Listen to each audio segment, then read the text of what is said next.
Hoy puede ser. Hoy es un día especial. Quisimos trasladar el acto para este lugar porque la fe católica hoy conmemora el ingreso de Jesús a Jerusalén con ese domingo de Ramos, y aquí empieza la Pascua que termina con su resurrección el domingo. Es un día importante para que nosotros repasemos la línea histórica de por qué se dan los hechos y por qué se dan estos acontecimientos. Nada es casualidad. Y yo los invito a ustedes, a los más chicos, que no han participado y solamente han escuchado por redes sociales las posturas que tienen actualmente. Supuestamente vamos hacia un cambio de cultura, que todo lo que hicimos se hizo mal y a partir de ahora va a nacer una nueva nación. Y los invito a hacer un ejercicio de la memoria. Yo les voy a contar la historia en base a lo que yo estudié, leí e interpreté. Obviamente que es personal lo mío, pero lo invito a ustedes a hacer un ejercicio con los tiempos actuales. El golpe del 76, el golpe militar, tiene un antecedente. Tiene un antecedente que no es otra cosa que la modificación y la inclusión del artículo 14 bis, que consagraba derechos a las clases obreras, derechos a los trabajadores. Entonces ahí, la gente que gobernaba en aquel momento, que se llamaban casta, el término casta que ustedes escuchan ahora, era como se lo designaban las clases obreras, la gente vulnerable, los que menos tenían, los que eran explotados, le decían a los poderes concentrados. A la gente que si vos vas a Buenos Aires, hoy son nombres de calle. Y que si le tiras una pala tampoco saben cómo agarrarla, no se dejen engañar, muchachos. Discúlpenme y voy a tratar de ser muy respetuoso con todo esto, porque es complejo y es sumamente importante que todos tengamos esta noción y podamos discutirlos en casa. Había gente que se sentía incomodada porque ya no tenía los privilegios que tenía. Entonces se produce otro golpe militar. En aquel momento, Onganía, la dictadura de Onganía. Y ahí surgen movimientos obreros. Ahí surge el Cordobazo, que lo encabezan ¿quiénes? Estudiantes y trabajadores, estudiantes y obreros, que este es el motor que tiene nuestra nación. Entonces había que acallarlo de alguna manera, y había sí grupos armados, gente que son más violentas, que trataban de combatir esa dictadura. Así se hicieron pequeñas guerrillas que estaban en el país, existían esas guerrillas. En algún momento llega Perón nuevamente, que estaba exiliado, pensando que él podía pacificar a esto. Y en el año 73 asume Perón la tercera presidencia.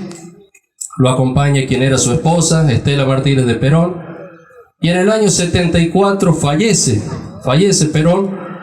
Entonces la ilusión de esa clase obrera de poder volver a gozar de beneficios mínimos, como paritaria, como vacaciones, como aguinaldo, como una jornada de 8 horas, se empieza nuevamente a diluir. Entonces aquellos grupos o guerrillas, llámese, que tenían algún tipo de reacción, obviamente, que había que sucumbirlo porque estaba en una situación políticamente complicada en Argentina. Ahí, quien asume la presidencia es Estela Martínez de Perón, firma un decreto, y escuchemos bien esto porque esto es actualidad también, firma un decreto donde autoriza al ejército a combatir a los civiles, a los guerrilleros en Tucumán, con lo que se llamó el Movimiento Independencia. Imagínense ustedes, un ejército al que lo hemos preparado, al que lo hemos dotado de armas, lo que lo hemos dotado de inteligencia, lo que lo hemos formado para defender a todos los argentinos en contra de los extranjeros. En algún momento las armas estaban para afuera, de un día para el otro las armas empezaron a apuntar para adentro. Entonces ya estaban como muy robustecidas esa Fuerza Armada. Y aprovechando este movimiento y este momento de política compleja que teníamos, un día 24 de marzo a las 3 de la mañana le comunicaron a la presidenta de que cesaban su poder Y ahora sí era la junta militar, ya no solo el ejército, porque antes los golpes lo hacía el ejército solamente. Era la junta militar, era ejército, era marina y era aviación. Las tres fuerzas decidieron que ellos eran el reservorio moral que tenía la Argentina y ellos iban a conducir los destinos del país. Y ahí hago un paréntesis. La primera medida que toman ellos, obviamente que tenían un plan económico. Ponen como ministro de Economía un señor Martínez de Hoz. La historia da cuenta de que fue tataranieto de un traficante de esclavos. Digo para que vean cómo la historia muchas veces se repite. Traficante de esclavos. En el tiempo de las invasiones inglesas hay antecedentes de que participó también, como los cipayos que tenemos también ahora metidos en la comunidad, acompañando a los ingleses para que tomen Buenos Aires.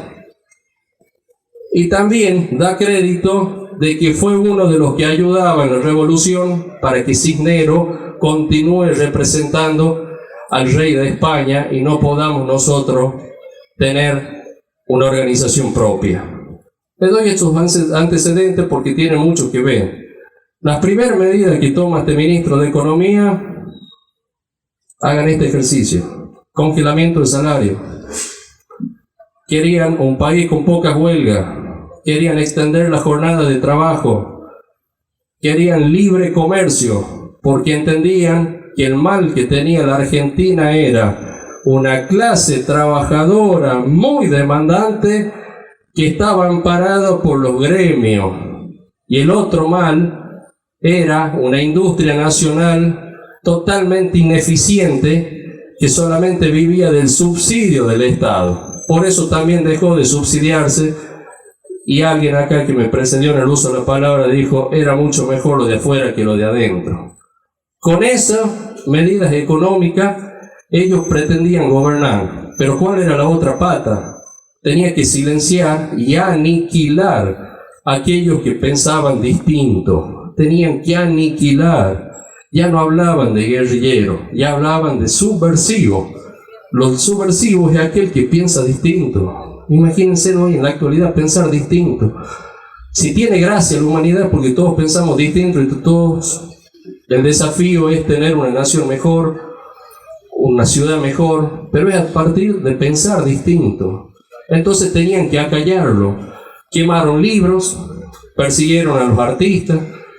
Los artistas, ¿por qué? Porque ellos tenían la gente que los escuchaba y escuchaban el mensaje, los obligaron a exiliarse, los persiguieron en el exilio y acallaron a todas las personas que pudieran pensar distinto. Los persiguieron de tal manera y fue tan feroz, porque esta vez ya no había nadie que te pudiera salvar. Vos ibas al ejército, iba a la armada, a las autoridades, estaban todos lo mismo. Por esa es la situación que se vino dando y por qué llegamos y por qué termina esta dictadura. ¿Por qué termina? Porque hay una lucha valiente de mamás. ¿Son las mamás? Ustedes piensen en su abuela, piensen en su mamá, que iban a pedir ante las autoridades preguntar a dónde estaban sus hijos. Imagínense una situación en un contexto actual, que vayan a la policía y la policía se cruza el brazo y dice: y no sé, no está ni vivo ni muerto, está desaparecido. No hay nada más cruel que esa verdad, esa situación y esa respuesta que daban miserablemente quienes estaban gobernando el país.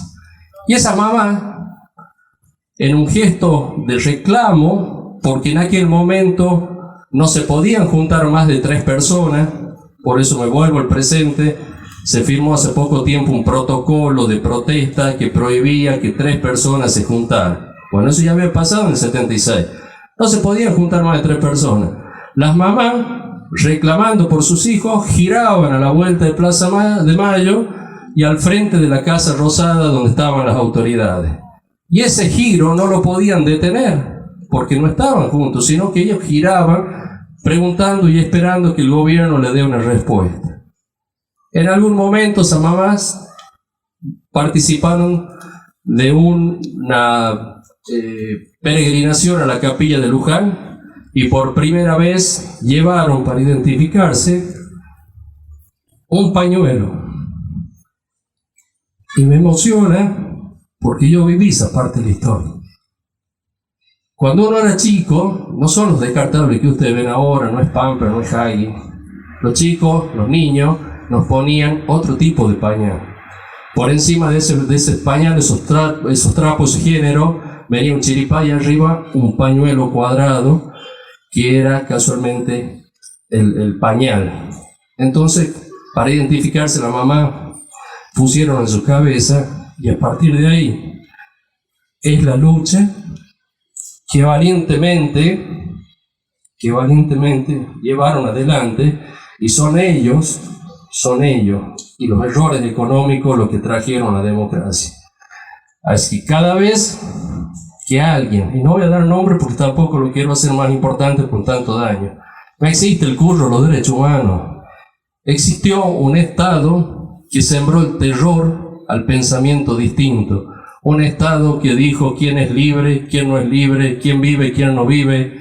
La sana crítica racional que ahora tenemos, cuando algo pasa uno va a reclamar justicia. En aquel momento eran centros de detenciones clandestinos contra civiles. Nuestras Fuerzas Armadas están llenas de vergüenza porque se apropiaron de hombres, mujeres y niños. Y el único juicio era aquel que tenía un poquito más de poder y era más salvaje, que él decía con el puño hacia arriba como Nerón: vive o muere. Y esa era la justicia que había en aquel momento. En el año 83, con el advenimiento de la democracia, hay una persona que por ahí la historia lo pasa de lado, pero sí, los liberales en la actualidad se acuerdan como el peor presidente, que fue Raúl Alfonsín. Verdad. Una palabra que nos convoca este día de memoria y reflexión. Una verdad que no puede ser silenciada. Una verdad que clama por justicia. Una verdad que nos compromete a recordar y a honrar a aquellos que sufrieron y perdieron sus vidas en tiempos oscuros de nuestra historia. Hoy, en un momento en el que los tiempos que corren pretenden borrar como alienados los hechos trágicos que nos dejaron una marca en este camino hacia la conquista de nuestros derechos y en la lucha por mantener y sostener una patria que amamos, hoy más que nunca, esa verdad tiene que ser proclamada a los cuatro vientos. No permitamos que nos silencien, menospreciando la historia que nos hace argentinos, por más trágica que sea. Recordemos a quienes fueron víctimas de la violencia y la represión, a quienes lucharon por un país más justo y libre. Recordemos para aprender de los errores del pasado y garantizar que nunca más se repitan. La memoria nos conecta con nuestra historia, nos enseña valiosas lecciones y nos impulsa a construir un futuro donde la justicia, la equidad sean pilares fundamentales de nuestra sociedad. Hoy más que nunca, reafirmemos nuestro compromiso con la verdad y la justicia. Nos comprometamos a seguir velando por la verdad, a no olvidar nunca, a mantener viva la memoria de aquellos que ya no están con nosotros. Hoy, aquí estamos para renovar nuestro compromiso con la verdad que nos quieren negar. Y esta acción es la que nos permitirá construir entre todos y todas un mundo donde podamos vivir con dignidad y respeto. Que la memoria nos guíe, que la verdad nos fortalezca y que la justicia nos inspire a construir un futuro mejor para todas y todos. Porque solo en un mundo donde la verdad y la justicia prevalezcan, podremos alcanzar la verdadera equidad. ¿A qué nos remonta este concepto? La equidad. Hagamos uso de la memoria y apostemos al conocimiento para discernir a qué nos referimos cuando livianamente usamos este término. La equidad es la justicia natural que se caracteriza por la imparcialidad a la hora de reconocer el derecho de cada uno. La equidad se adapta a las necesidades particulares de cada persona con el fin de hacerlo más justo. Por eso, cuando la entendemos como valor humano, la equidad busca implementar justicia e igualdad de oportunidades entre hombres y mujeres, respetando las características particulares para darle a cada uno lo que le corresponde o merece. A diferencia de la igualdad, que busca tratar a todos de la misma manera, la equidad reconoce en particular que las personas tienen necesidades y contextos diversos. Trata de asegurar que todos tengan acceso a lo que necesitan para tener una participación significativa e igualitaria en sociedad. Por eso, la equidad busca establecer o instituir una sociedad justa, tal como ya dijera Aristóteles, la equidad es la justicia aplicada al caso concreto. Muchas veces la rigurosa aplicación de una norma a los casos que regula puede producir efectos secundarios. La palabra equidad proviene entonces del latín aequitas y es sinónimo de igualdad, de ecuanimidad, de justicia, de rectitud, de equilibrio. Por eso cuando reconocemos a la equidad en derecho, decimos que es una forma justa de hecho, decimos del derecho, porque la norma se adapta a una situación en la que está sujeta a los criterios de igualdad y justicia. La equidad no solo interpreta la ley, sino que impide que la aplicación de la ley pueda perjudicar a algunas personas. Cualquier interpretación de la justicia debe direccionarse para lo justo y la equidad complementa la ley llenando los vacíos encontrados en ella. El uso de la equidad debe adaptarse al contenido literal de la norma, teniendo en cuenta la moral social, el sistema político del Estado y los principios generales del derecho. La equidad, en definitiva, completa lo que la justicia no alcanza, haciendo que la aplicación de las leyes no sea demasiado rígida para no resultar perjudicial en casos concretos. Pero la equidad no es un concepto que abarca a estudiosos y leguleyos. No. La equidad en estos últimos tiempos ha estado en boca de todos y de muchos sin entender casi nada, mucha cantidad de veces. Por ejemplo, cuando hablamos de equidad de género, una de las grandes luchas sociales ha sido y sigue siendo acabar con la discriminación de ambos sexos.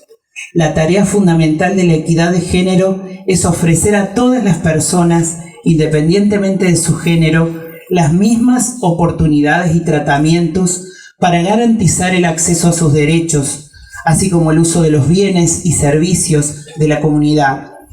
Es fundamental impulsar la equidad de género en diferentes ámbitos, como en la educación, en el trabajo, en la política, entre otros muchos, favoreciendo con ello un trato justo para todas las personas más allá de su género, con igualdad de oportunidades de trabajo y accesibilidad a la educación, a la salud, para todos, todas y todes. Y en relación a la equidad social, como tal, es la aplicación de los derechos y obligaciones de manera justa y equitativa de las personas, independientemente de la clase social a la que pertenezca. Por ejemplo, ofrecer educación a los individuos sin distinción de sexo, clase social, religión, procedencia.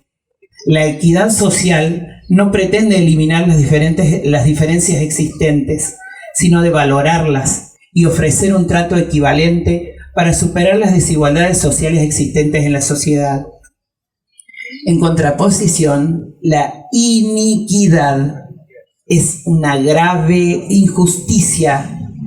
Este término, iniquidad, se utiliza generalmente para designar la transgresión de la ley, la falta de justicia, la desigualdad en el trato de las personas. Ese trato que es abuso de poder cuando lo ejerce aprovechándose de la autoridad que se tiene para extorsionar a otra persona, a una entidad, con el fin de cumplir sus propios intereses. Nosotros, todos, como pueblo argentino y también como perteneciente a esta América Morena, hemos sufrido el abuso de poder de fuerzas extranjeras que avasallaron las ideas de unos pocos por unos pocos pesos. Cuán rica es nuestra tierra, nuestra agua, nuestra gente, nosotros, que las ansias de poder aún no cesan. Abramos los ojos en todas las edades. Estemos atentos, escuchando profundamente y reflexionando, abriendo nuestra mente permanentemente en cada tiempo, en cada edad, con lo que tengamos de historia adentro, porque siguen allí, intentando adueñarse de todo y un poco más. Son aves de rapiña, ayudados por manos muy. No nos dejemos atrapar, porque como dice Martín Fierro, los hermanos sean unidos, porque esa es la ley primera.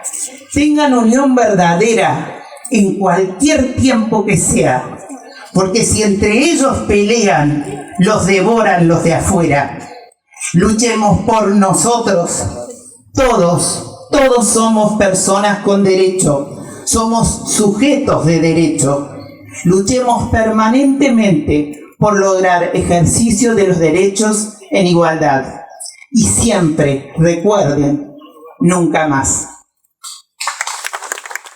Hoy en este día tan especial, yo iba a escribir unas palabras, pero teníamos unos invitados, porque también hoy es domingo de Ramos, no pudieron estar, así que decidí leer el mensaje de ellos, que es de todos también. Se llama Negadores de Humanidad. ¿Soy yo, acaso, guardián de mi hermano? Génesis 4. El domingo de Ramos, los cristianos conmemoramos la llegada de Jesús a Jerusalén. Allí será proclamado rey, con mantos y ramos a modo de alfombras. Pero también allí empieza a desarrollarse el drama de su negación, tortura y finalmente asesinato. Todos sabemos que la pasión también sucede hoy. Miles de crucificados nos desafían, pero frente a ellos y a ellas encontramos negadores del cambio climático que hemos padecido en estos días, negadores de la justicia social que atormenta a la enorme mayoría de nuestra población, negadores de la sencilla humanidad exhibiendo una crueldad aterradora, y también negadores de las historias de terror estatal, torturas y crímenes de lesa humanidad que marcaron a sangre y fuego nuestra historia reciente. Asistimos a protestas, a presentaciones, pero sujetos ignotos a lo que muestra como superpuestos héroes en Malvinas, a periodistas de la dictadura y a las inhumanas aberraciones de negar la emblemática cifra de víctimas del genocidio, pretendiendo que debieran exhibir el número justo aquellos a quienes se lo han ocultado, aquellos a quienes se lo han o desaparecido. Se muestran fotos obscenas de crueldad y negación. Se amenaza a los que quieren hacer memoria e incluso se atenta contra la integridad y la vida de una compañera de hijos. No ignoramos que en determinados ambientes existen negacionistas, pero no estamos habituados a que esto se promoviera desde el mismo Estado. Los crímenes de Estado, el terrorismo de Estado, los delitos de esa humanidad son demasiado graves en nuestra historia y en nuestro presente como para tolerar que sea el mismo Estado el que lo niegue, lo justifique y hasta se burle de las víctimas. Lamentablemente, el gobierno nacional nos va habituando a cada vez más ostentación, a su exhibición obscena de inhumanidad. Inhumanidad económica, inhumanidad social, inhumanidad en la mirada del pasado. Sabemos que los crímenes de lesa humanidad no pueden ser objeto de amnistía, indulto ni conmutación de penas, y que intentarlo solo sería una teatral venta de humo, por ser de nulidad absoluta, pero no ignoramos que negar o simular o descifrar el pasado solo prepara caminos para la reiteración de situaciones que creíamos olvidadas. Tampoco ignoramos que el modelo económico actual es un calco del mismo de la dictadura cívico-militar con bendición eclesiástica y que necesita represión para sostenerlo y negación para diluir las resistencias. Pero tampoco ignoramos que muchos habitantes de nuestro sangrado suelo seguimos negándonos al olvido, a la injusticia, a la mentira. Grupo de Cura en Opción por los Pobres, 24 de marzo, memoria, verdad y justicia. 17 de noviembre de 1975. Grupos comandos ya habían comenzado a actuar silenciosamente, entre las sombras. Ese día, por la tarde, fue que secuestraron a mi viejo. Militante, político social, como varios de los que hoy nos acompañan. Una detención ilegítima, como tantas otras. No sé si existe un Dios, si fue el universo que se puso a su favor, o la lucha de tantas personas que estaban detrás. Pero él sobrevivió y pudo contar su historia. Pudo contarme su historia. Lamentablemente, muchos de los compañeros aún siguen desaparecidos. Que algo habrán hecho, que nuestros números son una mentira, que son 8.000, a pesar de que el ejército haya admitido 22.000 crímenes en 1978, faltando 5 años para la vuelta de la democracia. Yo me pregunto, ¿acaso haría una diferencia? Secuestraron, torturaron, violaron, robaron a sus hijos. ¿Suena crudo? Lo sé. Imagínense vivirlo. En cada ciudad del país hay por lo menos una historia como la de mi viejo. Una placa recordando a lo que ya no están. Como sociedad, habíamos dicho nunca más. Y hoy, a 48 años del último golpe militar, la pata civil de la dictadura está gobernando nuevamente. Y como lo vaticinamos hace unos meses, vinieron por todos. Mucho más peligrosos, sin respetar división de poderes, ni instituciones, democracia. La cultura, la educación, la salud, la justicia, nada les importa. Se manejan desde la impunidad porque se creen autorizados para ello. Hace unos días, una compañera de hijos fue atacada en su domicilio, atada, torturada, abusada, amenazada de muerte. Pintaron las siglas de Viva la Libertad Carajo en una pared. No me sorprende.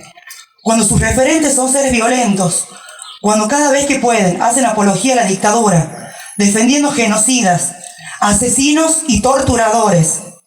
Cuando el discurso de odio se transforma en política institucional, pasan estas cosas. Pero acá seguimos, por mi viejo y los compañeros. Somos sus hijos, por sus enseñanzas y sus luchas, por el sueño de una Argentina para todos, justa, soberana e independiente, por los compañeros desaparecidos que, a diferencia de mi viejo, se llevaron sus recuerdos y nos dejaron con nuestras lágrimas.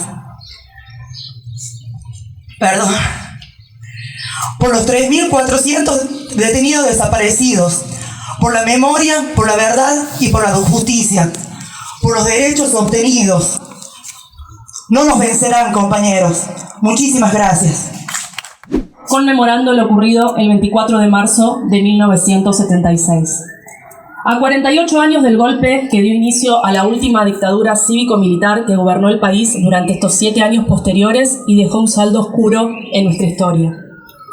El proceso de reorganización nacional en Argentina se inició con el golpe de Estado a un gobierno constitucional ejecutado principalmente por las Fuerzas Armadas, sectores civiles conservadores, imponiendo una junta militar y apoyados por los principales medios de comunicación y grupos económicos. La dictadura produjo la violación sistemática de los derechos humanos, con miles de desaparecidos, torturados y asesinados, apropiación de menores, exilio forzoso, de la mano de la doctrina de la seguridad nacional mediante el Plan Cóndor. Fue un periodo en el que se instauró el terrorismo de Estado y se silenció a la oposición y a toda voz disidente del gobierno de facto. Se instauró bajo las directivas de Estados Unidos mediante el consenso de Washington un nuevo tipo de Estado llamado neoliberal, que su principal promotor económico fue el ministro de Economía argentino, Martínez de Hoz, quien siguió los lineamientos económicos de la Escuela de Chicago. Generó daños en nuestra matriz social y económica, que luego se replicaron en varios gobiernos democráticos y tuvieron las mismas consecuencias que en ese momento, como la demonización de los productos nacionales. Quienes son más grandes recordarán la propaganda sobre lo bueno que era comprar sillas importadas, no así como las nacionales que se rompían y no servían. La liberación de las importaciones, cierre de las empresas del Estado, quiebre de las empresas privadas, privatizaciones, delegación del sistema educativo primario a las provincias sin la debida financiación. En fin, achicamiento del Estado. El 24 de marzo simboliza la lucha por la memoria, la verdad y la justicia en Argentina.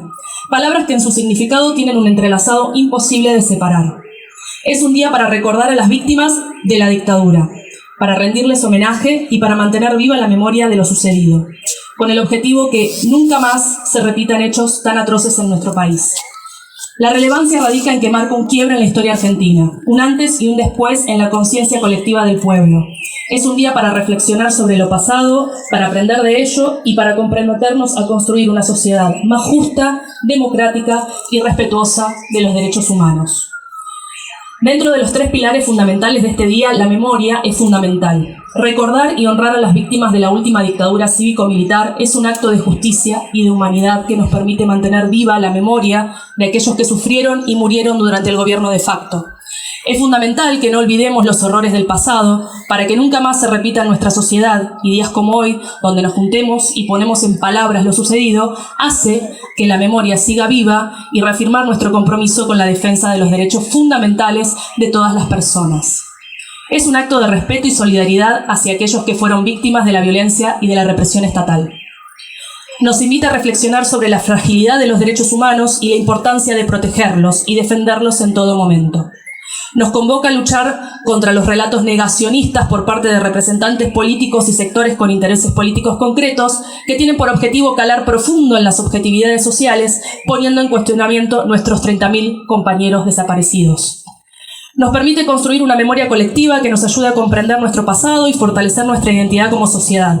Es un acto de justicia histórica que nos impulsa a seguir luchando por la verdad y la justicia. Vuelvo a recalcar, son 30.000, para que nunca más se silencien las voces de aquellos que fueron injustamente callados. La memoria colectiva además nos permite construir un relato honesto sobre lo sucedido, que nos ayude a fortalecer nuestra conciencia crítica como sociedad, nos invita a reflexionar sobre nuestra responsabilidad individual y colectiva en la defensa de los derechos humanos y de la democracia.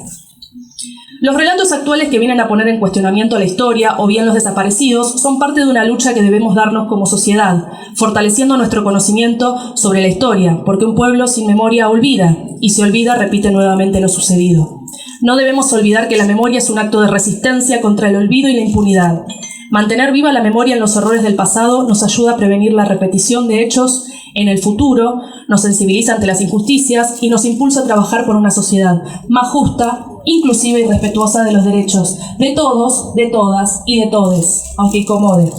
En definitiva, recordar y honrar a las víctimas de la última dictadura cívico-militar es un deber moral y ético que nos compromete a mantener viva la memoria, a no olvidar y a seguir luchando por un mundo más justo y humano para todos. Como dice León Gieco, la memoria despierta para herir a los pueblos dormidos que no la dejan vivir libre como el viento. La verdad, otro pilar fundamental de este día. La búsqueda de la verdad sobre lo sucedido durante la dictadura es un derecho hacia las víctimas y sus familias, que merecen conocer lo ocurrido, encontrar a las víctimas y obtener respuestas sobre el destino de sus seres queridos desaparecidos, Es también un acto de reparación simbólica y emocional para todas las personas afectadas por la violencia y la represión del régimen dictatorial. Una reparación para los familiares, en primer lugar, y una reparación a la sociedad entera por el terrorismo de Estado en el que vivimos. Permite identificar a los responsables de los crímenes cometidos y que se haga justicia. Es fundamental subrayar la necesidad de esclarecer los hechos ocurridos durante la dictadura cívico-militar en Argentina y de garantizar la verdad militar en Argentina de todas las personas. La verdad es un pilar fundamental de la justicia, la memoria y la mediación de cualquier sociedad democrática que busca construir un futuro basado en el respeto de los derechos humanos. Esclarecer los hechos ocurridos durante la dictadura es una obligación moral y ética que nos incumbe como sociedad demandar a los organismos pertinentes del Estado para que se esclarezcan. La verdad no es solo un derecho de las víctimas y sus familiares, sino también de toda nuestra sociedad. Conocer la verdad nos brinda la oportunidad de reflexionar sobre nuestra historia, asumir nuestras responsabilidades colectivas e individuales y trabajar en la construcción de una sociedad más justa, inclusiva y respetuosa. La verdad sobre la identidad de muchos y muchas argentinas que no saben su origen también es un derecho humano fundamental. Los 133 nietos recuperados y los nietos que aún le faltan a sus abuelas y nos faltan a nuestra sociedad también atentan contra nuestra identidad colectiva. Continuar con los juicios que se encuentran en proceso en la justicia federal actualmente y que tengan una condena a los delitos cometidos es también un camino hacia la verdad. Como garantes de la verdad, la memoria y la justicia debemos ser conscientes que la democracia debe seguir existiendo y es un hecho innegociable para nuestra sociedad. Pero también debemos conocer que la forma de atacar la democracia en estos últimos años no ha sido por la fuerza como ocurrió en su momento en Latinoamérica, sino que los golpes blandos mediante los medios de comunicación hegemónicos o mediante estructuras enquistadas del Poder Judicial hacen que la democracia también se debilite y condicione los gobiernos votando democráticamente o manipulando el sentido común de las personas al momento de tomar una decisión. En esto también debemos ser agentes multiplicadores desde nuestro lugar para poder hacer consciente y visible las verdaderas intenciones de los que se ocultan en estas operaciones mediáticas y judiciales. Quiero hacer un llamado a todos ustedes a comprometerse con la defensa de los derechos humanos y la construcción de una sociedad más justa y equitativa. Todos tenemos un papel fundamental en la promoción de la justicia, la igualdad y el respeto a la dignidad de todas las personas. Cada uno de nosotros puede contribuir desde nuestro lugar y nuestras capacidades a garantizar que se respeten los derechos fundamentales de todos, a luchar contra la discriminación, la injusticia y a promover la solidaridad y la empatía entre los seres humanos, en esta sociedad que se está volviendo cada vez más individualista, egoísta y poco solidaria con el otro. Debemos comprometernos a promover la paz, la tolerancia y la solidaridad entre todos los seres humanos. Por eso rechazamos activamente y nos solidarizamos con la compañera de la agrupación Hijos, que fue violentada en su domicilio con el único fin de acallar y someter a las voces que buscan la memoria, la verdad y la justicia.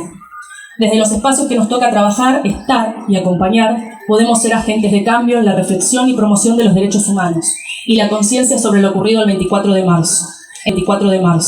Pretenden poner en tela de juicio cuestiones que ya deberíamos tener saldadas como sociedad.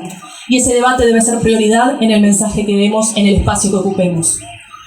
Que la memoria de las víctimas nos guíe, la verdad nos fortalezca y la justicia nos inspire en nuestro camino hacia un futuro más humano y solidario.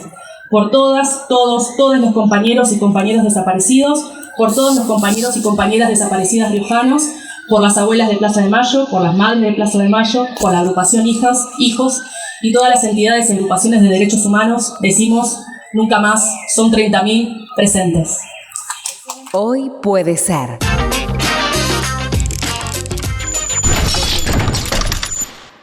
Porque lo que traiga el día depende de vos.